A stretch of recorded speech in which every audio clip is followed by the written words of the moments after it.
في القلب مشاعر أخفيها قد أشرقت الشمس عليها عن خطط لم أعبأ فيها ستكون بأيامي فرقا فحياتي قبل الحلقات تيه بضياع.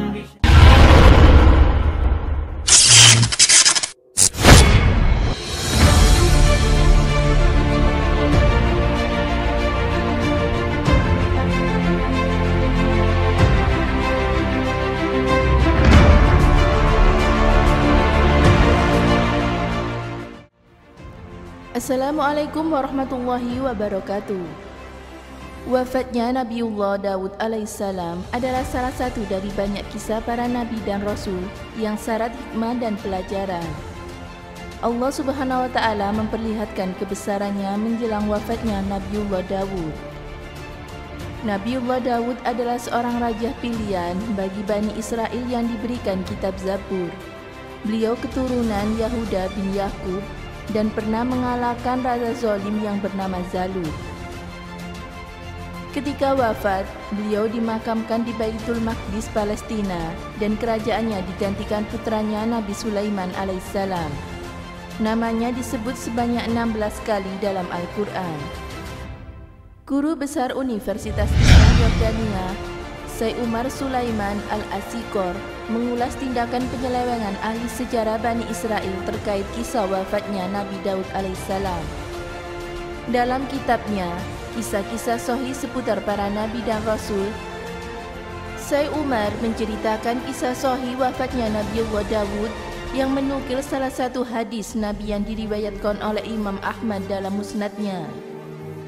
Rasulullah SAW mengabarkan bahwa Nabi Daud wafat dalam keadaan sehat walafiat, tidak seperti yang diklaim para peletak Taurat.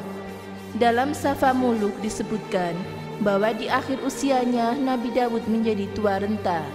Ia hanya bisa terbaring dan kehilangan kekuatannya. Orang-orang di sekelilingnya menyelimutinya dengan kain, tetapi dia tetap kedinginan. Lalu mereka menghadirkan seorang wanita cantik dalam pelukannya supaya Nabi Daud merasa hangat. Para penulis Taurat itu menyebutkan wasiat-wasiat Nabi Daud kepada anaknya Nabi Sulaiman, sementara dia dalam keadaan hampir mati. Begitulah cerita yang mereka buat dalam kitab mereka.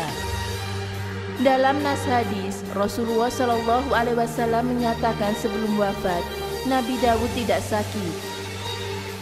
Syekh Umar menjelaskan bahwa Nabi Daud juga tidak memerlukan seorang wanita cantik untuk mendapatkan kehangatan. Aku tidak mengerti mengapa orang-orang menyelewengkan Taurat begitu semangat menodai sejarah para nabi. Nabi Sulaiman menurut mereka adalah tukang sihir penyembah berhala. Nabi Lut menurut mereka berbuat mesum dengan kedua anak perempuannya. Dan Nabi Daud menurut mereka hanya memperoleh kehangatan dari seorang wanita cantik yang tidur dalam pelukannya sewaktu dia sedang sakit. Seolah-olah tidak ada cara melawan kedinginan bagi Raja Agung ini kecuali cara itu. Nabi Daud tidak tua dan tidak kehilangan kekuatannya dan juga tidak sakit, jelas Syekh Umar.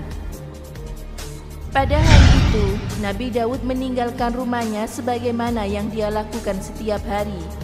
Nabi Daud pemilik kecemburuan yang tinggi terhadap keluarganya. Karena itu, pintu-pintu rumahnya selalu dikunci setelah dia pergi. Maka tidak seorang pun masuk rumahnya setelah kepergiannya. Ketika Nabi Daud pergi pada hari itu, istrinya melihat dan memeriksa keadaan rumahnya. Istri Nabi Daud melihat seorang laki-laki berdiri tegak di tengah rumah. Istri Nabi Daud keheran-heranan bagaimana orang itu masuk, padahal rumahnya terkunci dengan rapat. Istri Nabi Daud bertanya pada penghuni rumah dan pelayannya, bagaimana orang ini bisa masuk ke rumah. Dia takut terhadap kemarahan Nabi Daud jika dia memergoi ada seorang laki-laki di rumahnya. Nabi Daud pulang tidak lama setelah itu, sementara laki-laki itu tetap tegak dalam keadaan semula tanpa rasa khawatir dan rasa takut. Biasanya, orang-orang akan takut jika bertemu dengan raja. lebih-lebih untuk memasuki rumah mereka. Siapa yang berani? Nabi Daud bertanya kepada laki-laki itu tentang dirinya. Dia menyebutkan jati dirinya dan langsung dikenali oleh Nabi Daud. Dia berkata, "Aku adalah orang yang tidak pernah takut pada raja, tidak ada yang menghalangiku." Maka Nabi Daud mengenali cirinya. Nabi Daud berkata, "Jadi kamu, demi Allah, adalah malaikat maut. Selamat datang keputusan Allah." Lalu Nabi Daud diambil nyawanya, beliau pun wafat. Rasulullah SAW menyampaikan bahwa ketika Nabi Daud telah dimandikan, dikafani dan disiapkan, matahari pun menyinarinya.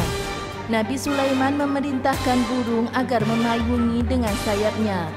Maka jasad Nabi Daud terpayungi, begitu pula dengan para pengantarnya. Sementara matahari tidak berhasil menyusupkan sinarnya kepada para pengantar. Akibatnya, bumi pun menjadi gelap. Pada saat itu, Nabi Sulaiman memerintahkan agar burung menarik sayapnya, dan Rasulullah menunjukkan dengan kedua tangannya bagaimana burung-burung itu menarik sayap-sayapnya. Beliau juga memberitakan bagaimana burung elang dengan sayap yang lebar yang diberi nama oleh Rasulullah dengan nama Matrahiyah mengungguli burung-burung lain yang memayungi Nabi Daud pada saat itu.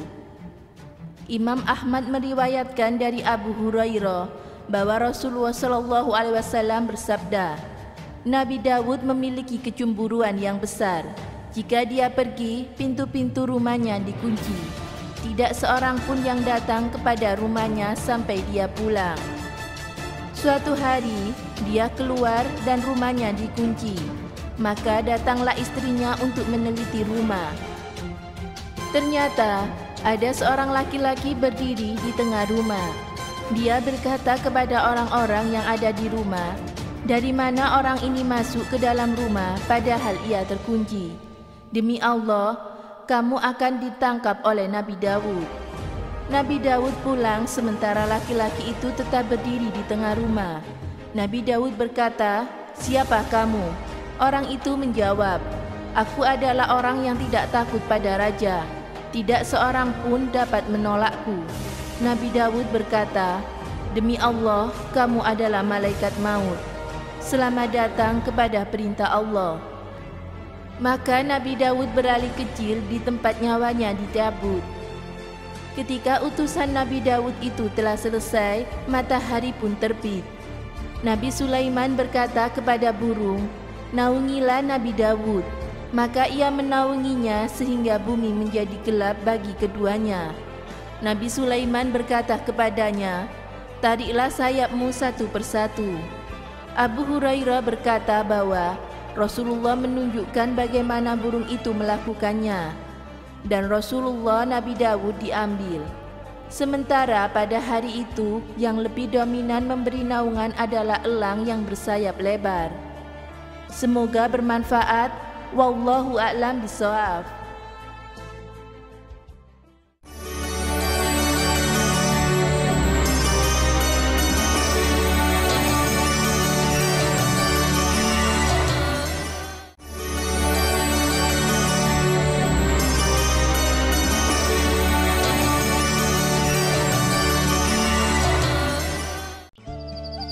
Assalamualaikum warahmatullahi wabarakatuh.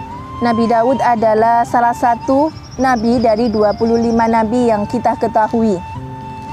Nabi Daud disebutkan 16 kali di dalam Al-Quran, dan Nabi Daud juga keturunan ke-16 dari Nabi Ibrahim alaihissalam.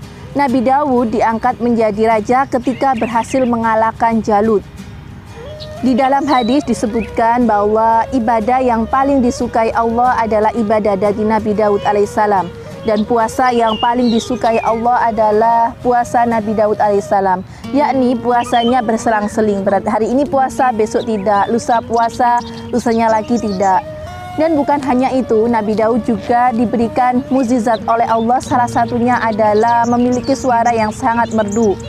Bukan hanya satu mukjizat, tapi ada beberapa mukjizat lain. Contohnya adalah Nabi Daud bisa memahami bahasa burung.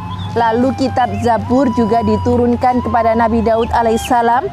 Lalu Nabi Daud juga mahir dalam membuat besi perang, dan Nabi Daud juga mampu melunakkan besi dan tembaga hanya dengan tangan kosong. Selain itu, Nabi Daud juga memiliki kerajaan yang sangat megah dan mewah, yang kelaknya akan diberikan kepada putranya, yakni Nabi Sulaiman alaihissalam. Semoga bermanfaat. Wassalamualaikum warahmatullahi wabarakatuh.